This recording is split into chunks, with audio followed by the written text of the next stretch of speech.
Hello and welcome. अगला question है हमारे पास, write a short note on remission of performance. ये क्वेश्चन हमारे पास MPCJ 2014 में पूछा गया है और हमें इसमें बताना है कि रिमिशन ऑफ परफॉर्मेंस क्या होता है और पूरा कॉन्सेप्ट जो है हमें एक्सप्लेन करना है।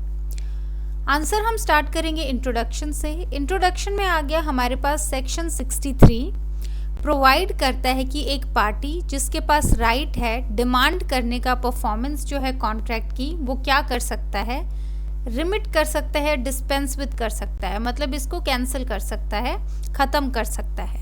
दूसरा आ गया एक्सटेंड कर सकता है जो टाइम है परफॉर्मेंस का। फॉर इंस्टेंस बात हुई थी कि 1 महीने के अंदर अंदर ये कॉन्ट्रैक्ट परफॉर्म करना है, वो उसको 1 महीने के लिए और एक्सटेंड कर सकता है। थर्ड आगे एक्सेप्ट कर सकता है कोई दूसरा सेटिस्फैक्शन इंस्टेड ऑफ परफॉर्मेंस, तो परफॉर्मेंस के बदले में कोई और सेटिस्फैक्शन जो है वो एक्सेप्ट कर सकता है। फॉर एग्जांपल जैसे कि बात हुई थी, जैसे ए जो है वो बी को सप्लाई करेगा 5 kg राइस और जो बी है वो पे करेगा 1000 रुपीज़। अब ये ए जो है हमारे पास ये जो है नहीं कर पाया सप्लाई, जिसकी वजह से बी को जो है 500 रुपीज़ का नुकसान हो गया। तो ए यहाँ पे बोलता है कि मैं 500 रुपीज़ पे कर दूंगा, मैं ये कर सकता हूँ, बट मैं राइस जो है वो नहीं दे सकता। तो ये अगर बी एक्सेप्ट करता है तो ये डीम्ड माना जाएगा एक्सेप्टेंस। फिर आगे डिफरेंस क्या है 62 में और 63 में। 62 नोवेशन था हमारे पास, 63 आ गया रिमिशन ऑफ परफॉर्मेंस। जो मटेरियल डिफरेंस है 62 और 63 के बीच में वो है कि 62 जो है वो यूज़ करता है phrase if parties to the contract. तो जो नोवेशन है हमारे पास उसमें जो दोनों पार्टीज़ हैं उन दोनों के पास ऑप्शन होता है, जबकि सेक्शन 63 जो है वो यूज़ करता है फ्रेज एवरी प्रोमिसी में, कि इसमें आता है हमारे पास कि सिर्फ प्रोमिसी जो है उसके पास ऑप्शन होता है रिमिट करने का। देयरफॉर ये क्लियर है कि कोई भी एक्शन जो लिया जाता है सेक्शन 62 के अंदर वो बेस होता है म्यूचुअल अग्रीमेंट जो है पार्टीज़ के बीच में, जबकि कोई भी एक्शन अगर लिया जाता है सेक्शन 63 के अंडर वो होता है प्रोमिसी के डिस्क्रिशन पे। अकॉर्डिंग टू मुल्ला जो अग्रीमेंट्स रेफर किए गए हैं सेक्शन 62 में वो अफेक्ट करते हैं जो राइट्स हैं दोनों पार्टीज़ के, जबकि अग्रीमेंट जो रेफर किया गया है सेक्शन 63 में वो अफेक्ट करता है जो राइट्स हैं सिर्फ एक पार्टी के। तो 62 में जो अफेक्टेड पार्टीज़ होती हैं हमारे पास वो होती हैं दोनों पार्टीज़, जबकि सेक्शन 63 में जो है हमारे पास प्रोमिसी अफेक्टेड पार्टी होता है और उसी के पास ऑप्शन होता है रिमिट करने का। रिमिट और डिस्पेंस विद इट, इसमें आ गया रिमिट करने के लिए डिस्पेंस विद करने का मतलब है गेट रिड ऑफ, मतलब छुटकारा पाना। इसका मतलब है कि जो पार्टी इंटाइटल्ड है क्लेम करने के लिए परफॉर्मेंस वो उसको वेव कर सकती है, ख़त्म कर सकती है। जो टर्म है वेवर वो यूज़ नहीं किया गया है एक्ट में, लेकिन इस फ्रेज को जो है यूज़ किया गया है उस सेंस में। सुप्रीम कोर्ट ने जो है जगत बंधु चैटर्जी वर्सेस नीलिमा रानी 1969 सुप्रीम कोर्ट ने हेल्ड किया कि जो वेवर है वो सिग्निफाई करता है, वो दर्शाता है एक इंटेंशन कि not to insist upon the rights, कि जो राइट्स हैं पार्टीज़ पे उन पे इंसिस्ट ना किया जाए, उनको जो है फुलफिल करने के लिए कोई एक्शन लेना ज़रूरी नहीं है। फिर आ गया हमारे पास एक्सटेंशन जो है टाइम का परफॉर्मेंस के लिए, जो हमारे पास दूसरा ऑप्शन है। सेक्शन 63 परमिट करता है कि एक्सटेंड कर सकते हैं जो टाइम है परफॉर्मेंस का। हाउएवर सुप्रीम कोर्ट ने हमारे पास केशव लाल लालू भाई पटेल वर्सेस लाल भाई त्रिकुमल मिल्स 1958 सुप्रीम कोर्ट ने हेल्ड किया कि जो प्रोमिसी है वो एक्सटेंड नहीं कर सकता है टाइम यूनिलेटरल एक्ट से, कि वो सिर्फ अकेले जो है टाइम एक्सटेंड नहीं कर सकता, जो कंसेंट है दूसरी पार्टी का वो भी एसेंशियल है।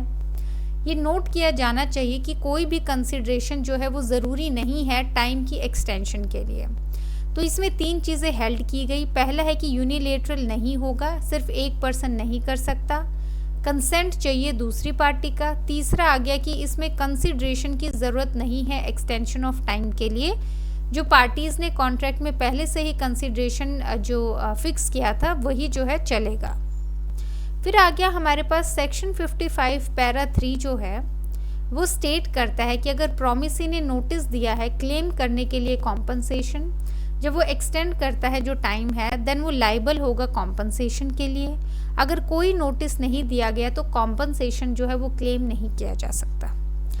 इसमें बहुत ही जो है इम्पॉर्टेंट चीज़ हेल्ड की गई है। इसमें बोला गया है अगर प्रॉमिसी जो कि डिमांड कर रहा है उसने नोटिस किया है कॉम्पनसेशन के लिए वाइल एक्सटेंडिंग द टाइम, जब उसने प्रॉमिसार को बोला कि भाई तुम जो है टाइम ले सकते हो, अपना एक्सटेंड कर सकते हो इसको 2 महीने के लिए, लेकिन मैं जो है कॉम्पनसेशन भी क्लेम करूँगा जो आपने डिले किया है, तो उसको जो है कॉम्पनसेशन मिलेगा। लेकिन अगर ऐसा कोई नोटिस नहीं दिया गया कॉम्पनसेशन का तो उसको कॉम्पनसेशन नहीं मिलेगा, सिर्फ उसका जो कॉन्ट्रैक्ट है वही परफॉर्म होगा।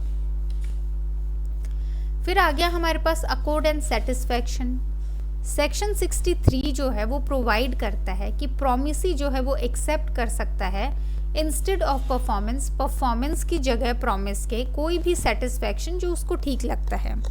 अब इसमें इलस्ट्रेशन है हमारे पास कि ए ने कॉन्ट्रैक्ट किया बी के साथ कि वो सेल करेगा एक second hand car 1 lakh rupees में।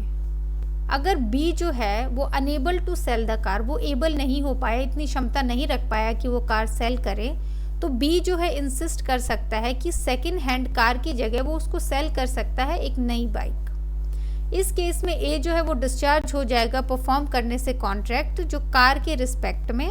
इसको बोला जाता है theory of accord and satisfaction. ये आपको अलग से भी 5 मार्क्स में पूछा जा सकता है, तो थोड़ा ध्यान रखेंगे। अगेन इलस्ट्रेशन में क्या है, 2 पार्टीज हैं, ए है हमारे पास, बी है हमारे पास। ए और बी के बीच में कॉन्ट्रैक्ट हुआ कि जो ए है वो कार देगा सेकेंड हैंड कार, जो बी है वो ₹1 लाख देगा उसको। अब ये जो है कॉन्ट्रैक्ट फुलफिल नहीं हो पाया क्योंकि ए जो है उसने जो है कार सेल वो नहीं कर पाया। लेकिन इस कॉन्ट्रैक्ट में ही क्या बोला जा सकता है, बी उसको बोल सकता है कि आप उसकी जगह जो है मुझे एक नई बाइक सेल करें, और ये जो है ए को डिस्चार्ज कर देगा उसकी परफॉर्मेंस से। तो यहाँ पे ये जो है इसको theory of accord and satisfaction दिया जाता है, कहा जाता है, जहाँ पे जो ओरिजिनल कॉन्ट्रैक्ट है वो अगर परफॉर्म नहीं हो पाता तो उसकी जगह कोई और कंडीशन डाल के सेम कॉन्ट्रैक्ट जो है उसी की जो टर्म्स ये मानी जाएंगी और उसकी जगह कोई और जो है परफॉर्मेंस परफॉर्म करवाई जा सकती है प्रॉमिसार से। कंक्लूजन में आ गया जो अकॉर्ड है वो एक अग्रीमेंट है जो किया जाता है ब्रीच के बाद। तो यहाँ पे जैसे ए ने मना कर दिया कि वो कार नहीं बेच सकता है, तो इस कॉन्ट्रैक्ट का ब्रीच हो गया। अब इसके बाद बी ने ऑफर किया कि आप अपनी कार नहीं बेच सकते, बाइक बेच दीजिए, तो ये ब्रीच के बाद होगा, जहाँ पे कुछ कंसिडरेशन अदर देन जो लीगल रेमेडी है वो एक्सेप्ट की जाती है पार्टी के द्वारा, नॉट एट फॉल्ट। जहाँ पे कुछ कंसिडरेशन, यहाँ पे कंसिडरेशन है हमारे पास बाइक को जो है वो कंसिडरेशन माना जाएगा। अदर देन लीगल रेमेडी मतलब वो कॉम्पनसेशन भी क्लेम कर सकता है जो एक्सेप्ट किया जाएगा बी के द्वारा, जो फॉल्ट पे नहीं है। जो लाइबिलिटी है वो डिस्चार्ज की जा सकती है अकॉर्ड एंड सेटिस्फैक्शन से। इंग्लैंड में जो है अकॉर्डिंग टू पिनल्स केस 1602 एक्सेप्ट करना लेसर अमाउंट वो अकॉर्ड और सेटिस्फैक्शन नहीं माना जाता। तो इंग्लिश लॉ में जो है नहीं माना जाता अगर कुछ लेसर अमाउंट का एक्सेप्ट किया है, लेकिन इंडियन लॉ में जो है वो माना जाता है। इस आंसर में जो है 2-3 बातें ध्यान रखने वाली हैं। पहला यही कि हमने 10-15 मार्कर के हिसाब से किया है। दूसरा ये कि 5 मार्कर में आने की इसके बहुत चांसेस हैं, स्पेशली अकॉर्ड एंड सेटिस्फैक्शन पे जो है आपका अलग से 5 मार्कर का नोट बनता है। रिमिशन जो है आपका 10 या 15 मार्क्स में ही पूछा जाता है। अगर 5 मार्क्स में भी अगर पूरा क्वेश्चन रिमिशन का आपसे पूछा जाता है, आप कुछ चीज़ जो है कट शॉर्ट करेंगे। इंट्रो जो है आप सेम रखेंगे कि हमारे पास जो है 3 चीज़ें होती हैं। डिफरेंस आप हटा सकते हैं क्योंकि लेंथ इंक्रीज करने के लिए बताया गया है, लेकिन डिफरेंस का जो है अलग से 5 मार्कर क्वेश्चन पूछा जाता है कि नोवेशन और जो रिमिशन में क्या डिफरेंस है। तो आप वहाँ बताएंगे नोवेशन में दोनों पार्टीज कंसेंट चाहिए होता है, जबकि रिमिशन जो है उस सिर्फ प्रॉमिसी के हाथ में होता है। 5 मार्कर में आप स्किप करेंगे। अगेन आप तीनों चीज़ें जो आपने ऊपर स्टेप्स बताए हैं, रिमिट करना, एक्सटेंड करना टाइम, अकॉर्ड एंड सेटिस्फैक्शन, आप जो है 2-2, 3-3 लाइन में एक्सप्लेन करेंगे। फिर जो नेक्स्ट क्वेश्चन बनता है वो है हमारे पास ये जो इलस्ट्रेशन पे फैक्ट बेस्ड क्वेश्चन। तो आपको ये सेम इलस्ट्रेशन दे दी जाएगी और आपको पूछा जाएगा क्या ये एक्सेप्टेंस मानी जाएगी या फिर ये कॉन्ट्रैक्ट वैलिड है या नहीं है। तो ये जो है 10 मार्कर फैक्ट बेस्ड क्वेश्चन भी आपके पास पूछा जाता है। बाकी जो है इसमें सिर्फ 3-4 क्वेश्चन ही बन सकते हैं और वो आपको जो है इतने ही मटेरियल से उठाने हैं। एज पर आपके कितने मार्क्स असाइन किए गए हैं आप उसी हिसाब से जो है आंसर की लेंथ इंक्रीज और डिक्रीज करेंगे। थोड़ा क्रिएटिविटी के साथ करें, ऐसा नहीं है कि आपसे जैसे अकॉर्ड एंड सेटिस्फैक्शन पूछा गया है और वहाँ पे आप 62 और 63 के बीच का डिफरेंस बता रहे हैं। ये दोनों चीज़ें बहुत ही कम्प्लीटली डिफरेंट हैं। तो इसमें आपको इंट्रो में वही बताना है कि सेक्शन 63 में 3 हमारे पास स्टेप्स हैं, दैट इज़ रिमिट करना, एक्सटेंड करना, अकॉर्ड करना। उसके बाद आप अकॉर्ड एंड सेटिस्फैक्शन से स्टार्ट करेंगे, आप इलस्ट्रेशन देंगे अच्छे से और उसके बाद आप कंक्लूजन जो है वो बताएंगे कि भाई आफ्टर द ब्रीच होता है और इंग्लिश लॉ में जो है क्या पोजीशन होती है।